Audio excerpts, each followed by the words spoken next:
Šodien noskaidrosim, ko par kruķiem domā Ventspils kultūras centra komanda. Čau! Čau! Tu zini, kas ir mus? Nē. Ventspilī. Zini, kas ir mus? Nē. Cīsiņi? Veģetārie cīsiņi. Kā man teikt ēst?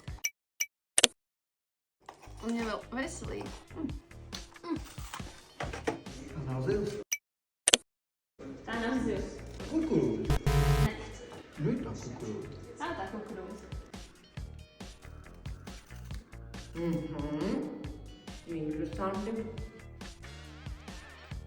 Ābols? Jā. Jē! Un tas ir mums paši krauki. Ja tādā krāsā var tikai kīrīt.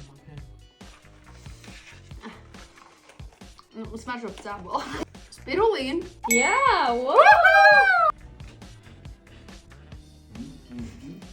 Pat īpatnētā struktūra, zikām, puto plastiņa, kaut kas tāds. Nu, mutē nekas tāds nav bāzs. Vismaz vēl. Garšīgs. Nav barojoši. Barojoši? Pēc 6 varēs? Varēs, jā. Tur nav pievienots cukurs, tur 100% tikai augļi, ogas. Nē, garšīgi. Ļoti garšīgi. Man ļoti garšoja spirulīna un arī tas bija melvene. Man laikam vislabāk garšoja zemenīte. Viņam ir gan saldumiņš, gan skāpumiņš. Braukšķīgumiņš. Bet nav tik skaļi kā burgāni. Bet vispār ļoti garšīgi. No 12, 12! Kā bija dziesmā?